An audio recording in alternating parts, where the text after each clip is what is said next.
गरीब बहू का 150 करोड़ के घर में हेलीकॉप्टर से एंट्री।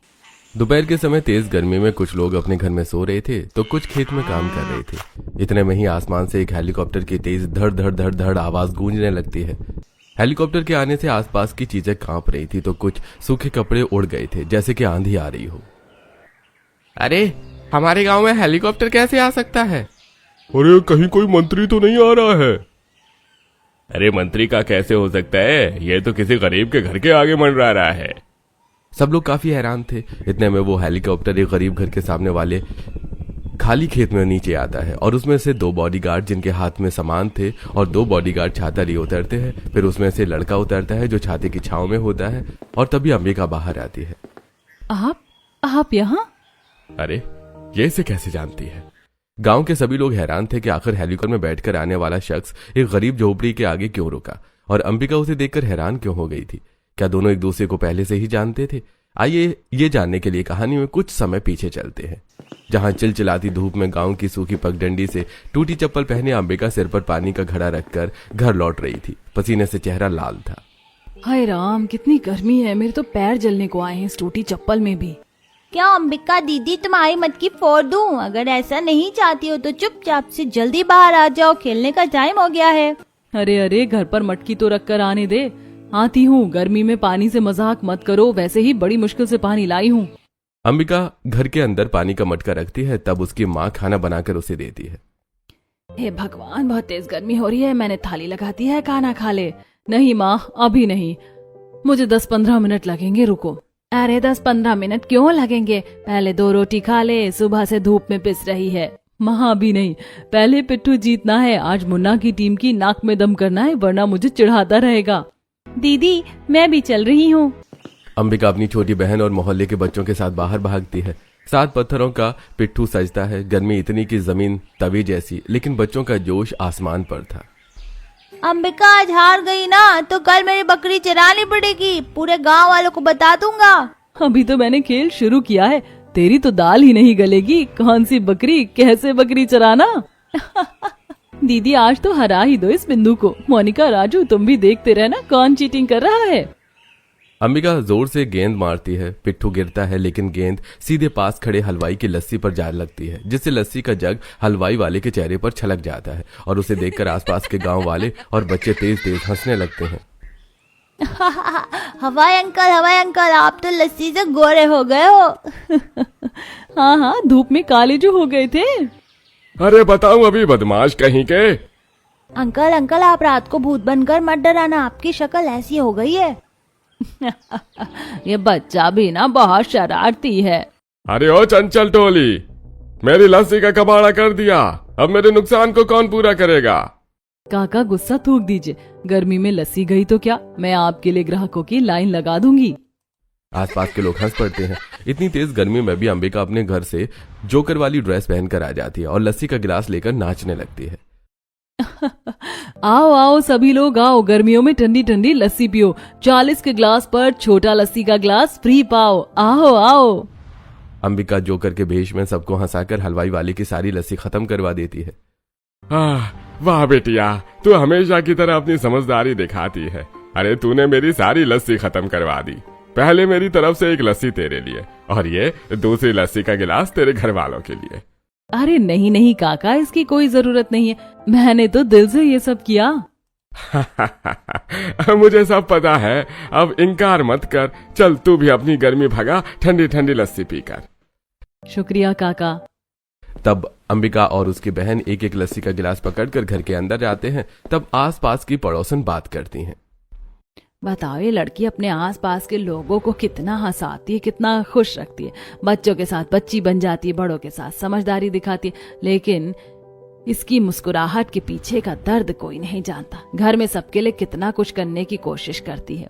ये तो तुमने बिल्कुल ठीक कहा अंजना, ये लड़की जितनी चुलबुली है उतनी ही बहादुर भी है। घर के अंदर जाती हैं, तभी पिता रिक्शा चलाकर घर के बाहर छांव में खड़ा करता है और अपने बच्चों के साथ खाना खाता है। दीदी देखो, मैंने 4 जगह से कर दी आधी ग्लास, ठीक है ना? हाँ ठीक है, लेकिन एक ग्लास तू पापा को दे दे, मुझे नहीं पीनी, पापा बाहर से आए हैं। अरे घर में लस्सी कहाँ से आ गई?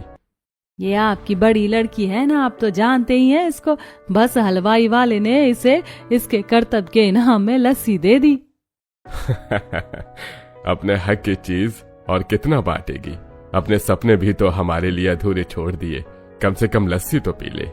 और क्या, हमें तुझ पर बहुत गर्व महसूस होता है कि तू हमारी बच्ची है। बस बस मम्मी पापा, मुझे बातों से नहीं खाने से पेट भरना है, चलिए शुरू कीजिए। अब सभी लोग सूखी दाल रोटी के साथ लस्सी का मजा लेते हैं। इतने में तेज हवा से खिड़की से पर्दा हट जाता है और धूप अंदर आने लगती है। हे भगवान, एक तो वैसे इतनी गर्मी हो रही है, खाना खाने का मन भी नहीं कर रहा है, ऊपर से ये पर्दा और ये गया धूप अंदर आने लग गई। पापा ये देखो ना, पंखा कैसे खटर खटर चल रहा है, आवाज भी करता है, हवा भी नहीं देता। घर में कूलर कब आएगा? बेटा अभी तो आने से रहा, लेकिन कोशिश जरूर करूंगा कि कूलर आ जाए। अब पहले जैसा जमाना नहीं रहा कि कूलर 2-3 हजार रुपए में आए। अब 10-15 हजार के कूलर आते हैं। और जब हम छोटे थे तो इतने में तो तब एसी लगा करती थी दूसरों के घर में, लेकिन आज एसी भी 60-70 हजार रुपए से कम का नहीं लगता। बाप रे, इतनी महंगाई बढ़ गई है। हाँ बेटा, बहुत। पहले सब कुछ इतना सस्ता था कि 1 रुपए 2 रुपए में 1 किलो 2 किलो आटा था, 1 रुपए की गोलगप्पे खाते थे। अब गया वो जमाना, कमल है तो सब मुमकिन है। क्या बात मम्मी? कुछ नहीं बेटा, वो मैं बिना टाइम मशीन के पुराने जमाने में पहुंच गई थी, जिससे आज का कोई ताल्लुक नहीं है। तब खाना खाने के बाद बनवारी रिक्शा लेकर कड़ी धूप में निकल पड़ता है, जहां 20 रुपए में लोगों को बिठाते हैं और उनकी मंजिल तक पहुंचाना है। अंबिका भी अपने मालकिन ऋचा के घर पर काम करती है और झाड़ू पोछा करके शाम की चाय बनाकर घर वापस लौटती है। इतने में सुरीली सिलाई का कपड़ा लेकर पहुंच जाती है। अरे अंबिका बेटी, मेरी ये साड़ी अब मैं नहीं पहन पाती, तुम इसका कुछ अच्छा सा सूट बना दो मेरी बेटी और मेरा, और अच्छे से मोती और लटकन लगा देना, और जो आजकल शीशे वाले बॉर्डर चल रहे हैं वो भी। ठीक है आंटी, मैं कर तो दूंगी, लेकिन अभी मेरे पास पैसे नहीं है ये सब खरीदने के। अगर आप एडवांस 50 रुपए दे देती तो मैं बाजार से खरीद कर ले आती। बेटा मैं तुम्हारे घर की परेशानी अच्छे से समझती हूँ, तुम 50 नहीं 100 ले लो, वैसे भी तुम्हें बाद में सूट के 400 तो दे नहीं है, ये लो खरीद लेना। और हाँ, मेरा और मेरी बेटी का पुराना नाप तुम्हारी डायरी में लिखा हुआ है तो देख लेना। ठीक है आंटी जी। पड़ोसन सुरीली चली जाती है। अच्छा हुआ बाजार से सामान लाने पर 50 रुपए बचेंगे। अब इससे मैं दाल चावल खरीद लूंगी ताकि घर में कल हम सब खिचड़ी खाएं, वैसे भी गर्मी है। हाँ ये तूने बिल्कुल ठीक कहा। दीदी आपको पता है ना, इस बार मेरी 12वीं की परीक्षा हो जाएगी तो मुझे कोर्स करना है और उसके पैसे भी जमा करने हैं। मैं टीचर बनना चाहती हूँ दीदी, उसकी फीस। तू चिंता मत कर, मैं किसी न किसी तरीके से 1 लाख रुपए की फीस जमा कर दूंगी और फिर तेरी स्कॉलरशिप आ जाएगी। उसके बाद तो अच्छे से अपनी टीचर बनने की तैयारी करना। मेरी बच्ची, तूने हम सब के सपने पूरे करने के लिए, हमें देखने के लिए अपने सपनों को कुर्बान कर दिया, क्यों? अरे माँ, क्या आप भी वही सब बातें लेकर बैठ जाती हैं? मैं सिलाई कर लेती हूँ, उसके बाद शाम को बाजार भी जाना है। तब अंबिका कटिंग करके कपड़े सिलने लगती है। गर्मी में कपड़े सिलते सिलते उसके चेहरे पर भी पसीना आ जाता है। दीदी मैं तुम्हारी मदद कर देती हूँ, तुम्हें 2 घंटा हो गया ऐसे बैठे बैठे, कमर दर्द हो जाएगी। तू मेरी फिक्र मत कर, अपनी पढ़ाई पूरी कर, मैं अपना कर लूंगी, होने ही वाला है। तब प्रिया अपनी बहन की बात सुनकर वापस पढ़ाई करने लगती है और अंबिका अपना सिलाई का काम पूरा करती है। यह है अंबिका जिसने अपने परिवार को चलाने के लिए अपने टीचर बनने के सपने को कुर्बान कर दिया।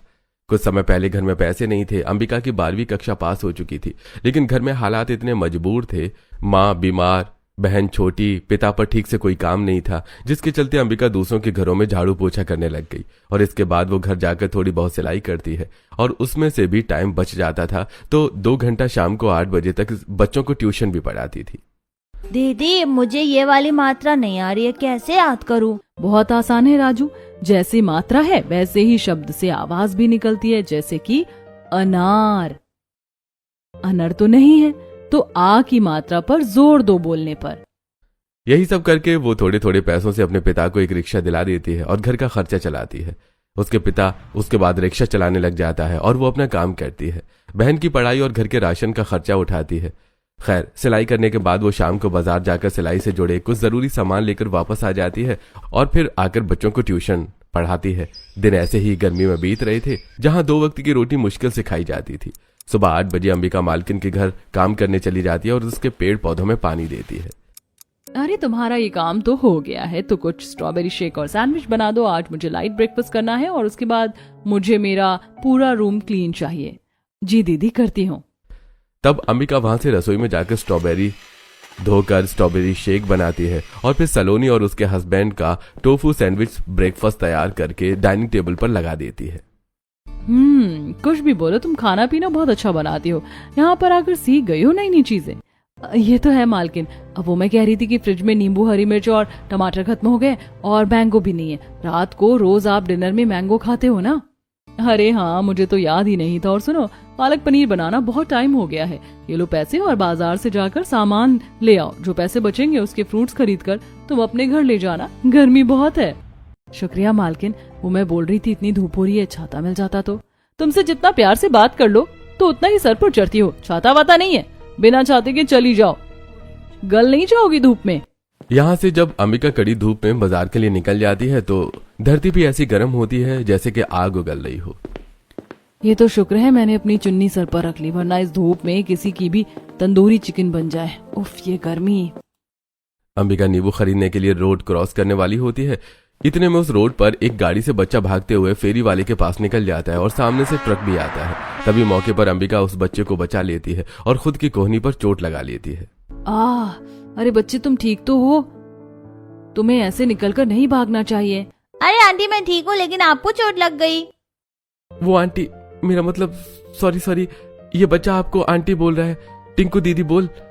वैसे माफ कीजिएगा अगर मेरे मुंह से कुछ गलत निकल जाए और आपको, लेकिन गरीब लोग कभी भी अमीर लोगों की पसंद नहीं करते, वो चिढ़ते हैं।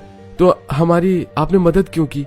आपकी बात सच में ही बहुत अजीब है। जरूरी नहीं है कि हर गरीब अमीर लोगों से चिढ़ते हो। इंसानियत नाम की भी चीज होती है। बस इसीलिए मैंने बच्चे को बचाया और मेरे लिए अमीर गरीब कुछ मैटर नहीं करता। इतना कहकर अंबिका चली जाती है। उसका झुमका गिर जाता है। उसे उठाने के चक्कर में ऋषभ को अंबिका कहीं नजर नहीं आती। ओहो, मैंने तो उन्हें ठीक से थैंक्स भी नहीं बोला इसके लिए, और उनके हाथ में चोट भी लग गई थी। न जाने कहाँ चली गई, पर उनकी ये निशानी मेरे पास रह गई। शायद दोबारा मुलाकात हुई तो वापस लौटा दूंगा। क्या मामू, आप भी ना आंटी को ढूंढ रहे हो? अरे चुप कर, तू आजकल बहुत बदमाशी कर रहा है।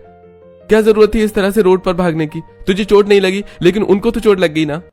तब दोनों गाड़ी में बैठकर वापस घर चले जाते हैं, जहां ऋषभ गोद से टिंकू को उतारकर सोफे पर बैठ जाता है। इतने में टिंकू टेबल पर कूदने लगता है। सच में ये लड़का बहुत बिगड़ गया है, ऊधम मचाने लगा है बहुत। क्यों बेटा, ऐसा क्या कर दिया हमारे टिंकू ने? मैं बताऊंगा दादी, मैं बताऊंगा। मम्मी, आपको पता है आज एक दीदी ने मुझे सुपरमैन बनकर बचाया। उनके तो चोट भी लग गई और मामू ने थैंक यू भी नहीं बोला।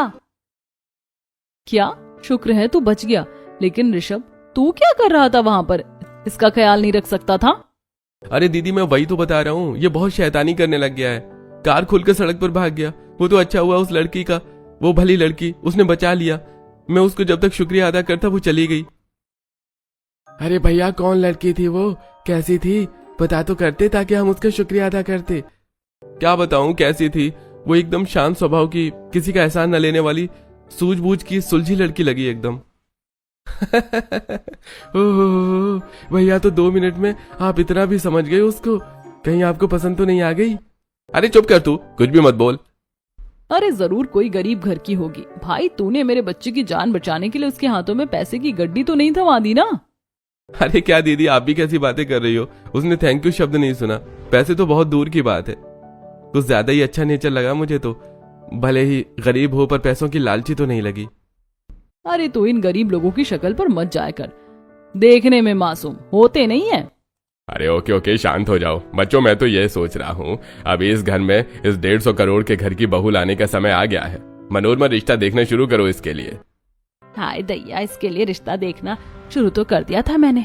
देखा नहीं आपने कितनी लालची लड़की हाथ लगी थी? वो तो अच्छा हुआ हमने हमारा बेटा और 150 करोड़ का घर दोनों बचा लिया उसकी सच्चाई सुनकर। हाँ माँ, आपने बिल्कुल ठीक कहा। अमीर लोग भी लालची ही होते हैं। हाँ बेटा, इसीलिए तेरे भाई के लिए तो एक ऐसी लड़की ढूंढूंगी जो लालच के शब्द से भी कोसों दूर हो और सर्वगुण संपन्न भी हो। अरे आप लोग तो बात करो, मैं थक गया हूँ। मैं जा रहा हूँ अपने कमरे में। तभी ऋषभ अपने कमरे में जाकर पॉकेट से उसके झुमके को निकाल कर देखता रहता है। जब से उस लड़की को देखा है उसके बारे में ही सोच रहा हूँ। बस किसी तरह भगवान उससे मिला दो, उसके झुमके के बहाने ही सही। ऋषभ उस झुमके को अपने पास उठाकर रख लेता है। अगले दिन ऑफिस जाने से पहले वो किसी इन्वेस्टर के घर जाता है। मिस्टर ऋषभ, मेरे हस्बैंड ने बताया फाइल लेने आ रहे। ये रही आपकी फाइल, आप प्लीज 2 मिनट बैठ जाइए, बाहर गर्मी बहुत है। अंबिका, अंबिका जल्दी से शरबत लेकर आओ। आई दीदी। आवाज लगाने के बाद अंबिका फटाफट शरबत बनाती है। तब सामने ऋषभ को देखकर और ऋषभ उसे देखकर चौंक जाते हैं। ये लीजिए साहब, ये तो वही हैं कल वाले। खड़ी क्या हो, अब जाकर लंच तैयार करो, लेकिन उससे पहले बाहर के पौधों में पानी डालो। सुबह से तुम ये नहीं कर पाई। जी दीदी। अरे ये तो वही लड़की है कल वाली, मिसेस अग्रवाल के यहाँ काम करती है। कैसे पूछूं उन्हें पता न चले। वो मिसेस अग्रवाल में ये कह रहा था कि ये आपके यहाँ काम करती है, ठीक से करती है? हाँ ठीक से करती है, तभी कर रही है, वरना मैं आड़े टेढ़े लोगों को रखती कहाँ हूँ। गरीब घर की है तो मैं भी इसके बारे में 2 बार सोच लेती हूँ, पर आप क्यों पूछ रहे हैं? वो बस ऐसे ही, मेरे घर में भी तो मेड है ना, आपको पता है, तो पूछ रहा था ये लोग ठीक से काम करते हैं या नहीं। अच्छा मैं चलता हूँ। ऋषभ बाहर निकलता है तो अंबिका को पौधों में पानी डालते हुए देखता है। तब सॉरी, कल मैं आपको थैंक यू नहीं बोल पाया। आपने मेरे भांजे की जान बचाई और आपकी है ये अमानत मेरे पास रह गई थी, वो मैं आपको देना चाहता था और आपसे कुछ कहना भी है। देखिए, जो बोलना है जल्दी बोल दीजिए। अगर मालकिन ने मुझे आपसे बात करते हुए देख लिया तो मेरी नौकरी खतरे में आ जाएगी। वो मैं आपको पसंद करने लगा हूँ, क्या आपसे मिल सकता हूँ? आपका नंबर वगैरह मिल जाता तो। देखिए, मैं ऐसी वैसी लड़की नहीं हूँ और मेरी अमानत मुझे देनी है तो दे दीजिए, वरना कोई बात नहीं। अरे आप तो गुस्सा हो रही हैं। खैर ये लीजिए, मैं चलता हूँ। अंबिका से ज्यादा बात नहीं हो पाती, ऋषभ को बुरा लगता है और वो वापस ऑफिस चला जाता है। दिन गुजरते हैं। एक तरफ अंबिका अपना घर संभालती है, घर पर खाना पकाना, माँ का ख्याल रखना, सिलाई करना, बच्चों को पढ़ाना इत्यादि। वहीं ऋषभ भी उसके ख्यालों से बाहर नहीं आ पाता और उसके खोए खोए रहने से मनोरमा उससे बात पूछ लेती है। तब ऋषभ सब कुछ बता देता है। ठीक है, मैं उस लड़की के बारे में पता करवाती हूँ, लेकिन तेरे लव एट फर्स्ट साइट के चक्कर में मैं कोई ऐसी वैसी बहू तो नहीं ला सकती इस 150 करोड़ के घर में। अगर अच्छी हुई तो हम बात करेंगे, और जो पिछली बार हुआ था वो इस बार ना हो, इसीलिए उसका इम्तिहान लेना भी जरूरी है। मेरा दिल कहता है माँ, वो आपके लिए इम्तिहान में जरूर पास होगी। मनोरमा घर के बॉडीगार्ड को मिस्टर अग्रवाल के घर भेजती है और अंबिका नाम की लड़की के बारे में पता करवाने को कहती है। तब बॉडीगार्ड मामूली कपड़े पहनकर उसके घर काम और परिवार के बारे में पता कर लेते हैं। जब ये इन्फॉर्मेशन ऋषभ को मिल जाती है तो, सुनो, मैंने तुम्हें जैसा बोला है बिल्कुल वैसा ही करना और इन कपड़ों में मत होना। Yes sir. बॉडीगार्ड मामूली सूट पहनकर लग्जरी गाड़ी में बैठकर लड़की के घर के बाहर आता है, जहां गाड़ी से पैसों का बैग खुलकर बाहर गिर जाता है और इधर उधर 1000-500 के नोट उड़ने लगते हैं। आसपास के लोग ये देखकर पैसे उठाने लगते हैं। शोर सुनकर सिलाई करती हुई अंबिका भी बाहर आ जाती है। अरे भाई, आज तो सच में पैसों की बारिश देख ली। अरे पैसे उठाओ, पैसे। अरे हाँ, जितना मर्जी उतने पैसे उठाओ, लूटो सब। इतने में अंबिका भी उन पैसों को उठाकर दुपट्टे में रखने लगती है। दूसरी तरफ बॉडीगार्ड हिडन कैमरे से यहाँ की सारी झलक दिखा रहा था, जिससे मनोरमा, बेटा ये लड़की तेरे लिए ठीक नहीं, आखिर अपने मतलब के लिए इसमें भी पैसे उठा ही लिए। नहीं माँ, वो ऐसी नहीं है, आपके बेटी की नजर धोखा नहीं खा सकती। तभी अंबिका सबको रोककर, रुको, मेहनत की कमाई पर हाथ मत लगाओ, जो तुम्हारा नहीं है उसे मत लो, यहाँ पर इकट्ठा करो और जिनका है उन्हें दे दो। मुरारी काका आप भी। अरे बेटा, कोई नहीं देख रहा, तू भी ले ले, अमीर लोगों के पास बहुत पैसा होता है। मुरारी काका, मैं गरीब हूँ, बेईमान नहीं। अंबिका वो सारे पैसे इकट्ठे करके गाड़ी वाले बॉडीगार्ड को पैसे और बैग सौंप देती है।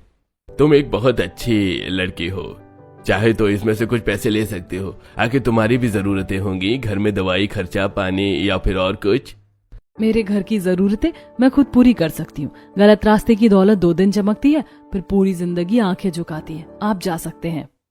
ये सुनकर बॉडीगार्ड वहां से गाड़ी निकाल कर चला जाता है और ऋषभ खुश होकर, मैं जानता था माँ मेरा प्यार सच्चा है, जिस लड़की की नीयत इतनी साफ हो वही मेरे घर की पहचान बन सकती है। बिल्कुल ठीक कहा, अब मैं जरा भी देर नहीं लगाऊंगी अपनी बहू को घर में लाने के लिए। मनोरमा घर में ऋषभ के रिश्ता ले जाने की बात का ऐलान कर देती है। 2 दिन बाद बलराम, मनोरमा, ऋषभ, पीयूष हेलीकॉप्टर में बैठकर अंबिका के घर की तरफ आते हैं। हेलीकॉप्टर के आने से आसपास की चीज उड़ने लगती हैं, मानो कि जैसे आंधी आई हो। और जब उसमें से सभी लोग बाहर निकलते हैं तो अंबिका ऋषभ को देखकर चौंक जाती है और गांव वाले बातें करते हैं। आप यहाँ? अरे ये तो 150 करोड़ वाले घर के मालिक हैं, ये हेलीकॉप्टर से आए हैं। बताओ, इस गरीब अंबिका के लिए आखिर क्यों? नमस्ते, दरअसल हम आपसे बात करना चाहते हैं, क्या घर में आने की इजाजत है? जी आइए आइए। कुछ देर बाद लड़का लड़की वाले आमने सामने बैठे होते हैं। अंबिका पानी पूछती है। जी देखिए, हम सीधे सीधे बात करना चाहते हैं। आपकी बेटी को हम पसंद करते हैं, अपने घर की बहू बनाना चाहते हैं, इसीलिए रिश्ता लेकर आए हैं। ये मेरा बेटा ऋषभ। नमस्ते अंकल जी, नमस्ते आंटी जी। अरे भाई देखिए, मैं मामूली सा घर में रहने वाला, रिक्शा चलाने वाला आम इंसान हूँ। भला आप मेरी गरीब बेटी की शादी अपने घर में क्यों करना चाहते हैं? सुना है आप बहुत अमीर हैं, आपके बेटे को तो कोई भी मिल सकती है, और मेरे पास आपको देने के लिए कुछ भी नहीं है।